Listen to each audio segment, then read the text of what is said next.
Y Anthony Blinken, que ya ha estado en Arabia Saudí esta noche, secretario de Estado de Estados Unidos, llegando otra vez a Oriente Medio. ¿Cuántas reuniones lleva ya este hombre allí? ¿Cuántas veces ha ido ya para traerse lo mismo de siempre? Nada. Pero otra vez, esta vez con Bin Salman esta noche en Arabia Saudí, diciendo que se están haciendo pasos importantes. Pues vale. Vamos a gráficos del día. Estamos en la política más restrictiva desde los años 70.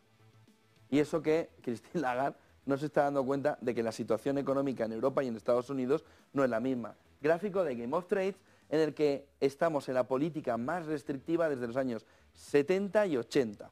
Hay que ver, fíjense, en el entorno del 73, política restrictiva, estamos por debajo prácticamente, pero en la segunda subida, la del 79, entrada en la década de los 80, 1979, entrada en los 80, estábamos en una política más restrictiva.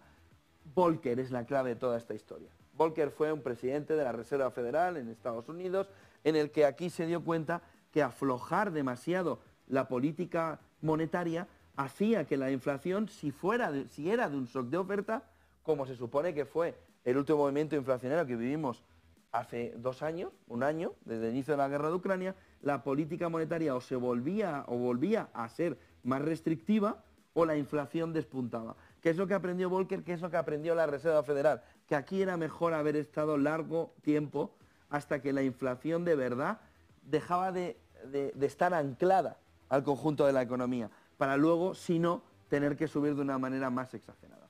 ¿Cuál es el problema? ¿Cuál es el pensar, ¿no?, que tiene Lagarde, pero sobre todo Powell, que es el ideólogo en todo esto? No repetir un Volcker.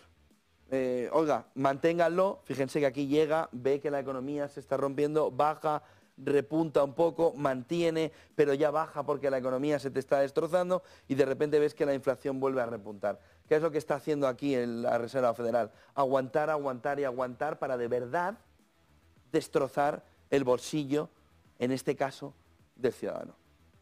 En el buen sentido, no en el mal sentido. Lo que quiere es que no gastemos en cosas que que gastemos en lo básico, en lo elemental. Que no llenemos el carro de la compra en caprichos, que eso eleva la inflación, entiéndame ese tema, ¿no? De tal manera que lo que busca es un movimiento de restricción monetaria, de política monetaria muy restrictiva, pero claro, en una situación donde la economía te está creciendo al 3,3. En Europa no llegamos al 1 ni soplando. Pero fíjense el movimiento de política monetaria que estamos viviendo. Es ya histórico. Ya es histórico. Sobre todo por la duración. Primero, por la fortaleza de la subida.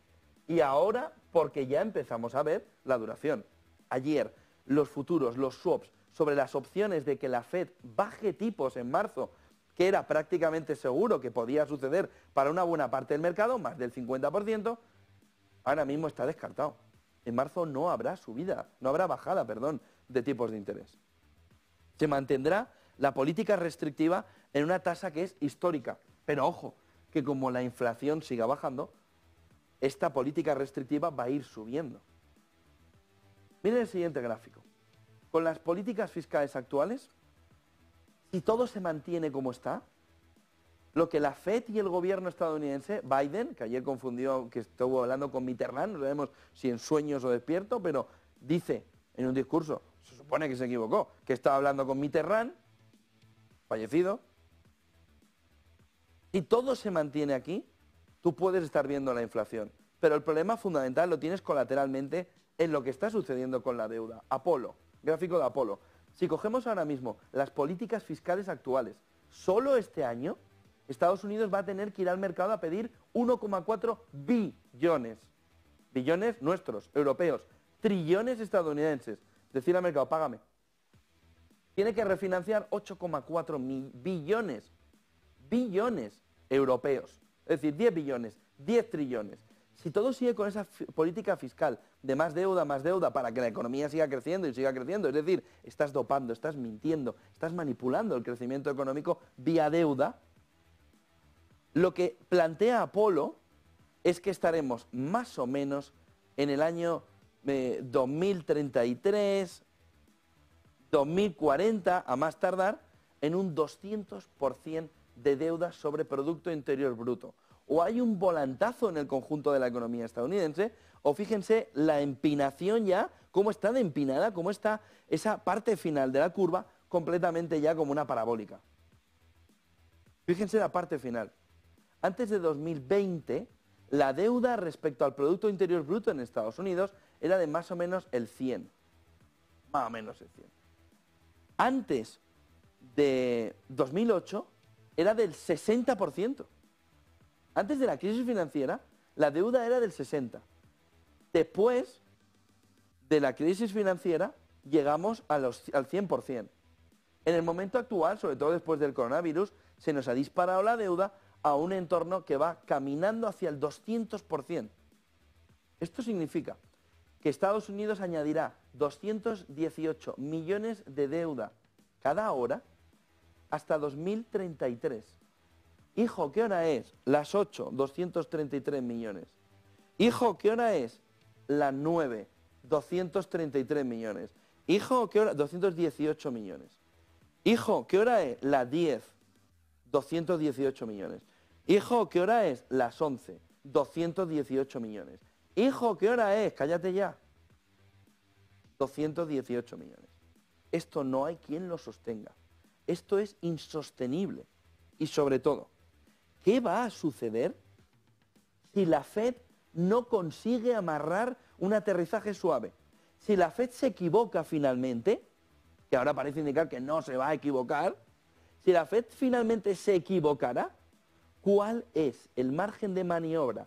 La una, 218 millones. Las dos, 218 millones. Powell, ¿qué haces?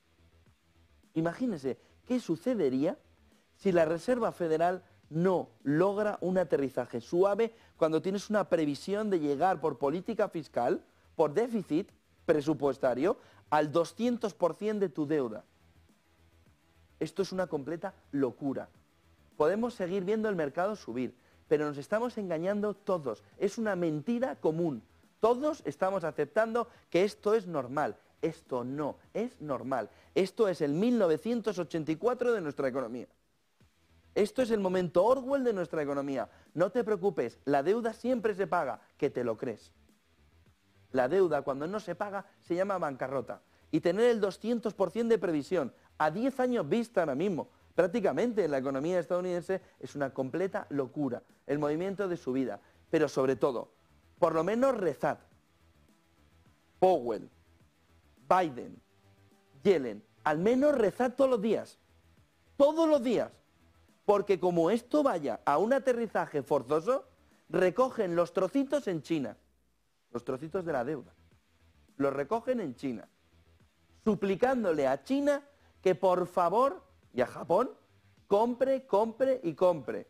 Y a ver qué le das a cambio. Pero como esto acaba en un aterrizaje forzoso, pónganse el cinturón. Porque no va a quedar aquí piedra sobre piedra económica. Teniendo una deuda y un déficit que Estados Unidos está conduciendo al conjunto de la economía mundial a una bomba de relojería económica. Esto es una salvajada. Lo miren como lo miren y recen ellos. Porque como no hay un aterrizaje suave, bueno, esto va a ser histórico. Miren el siguiente gráfico, que nos señala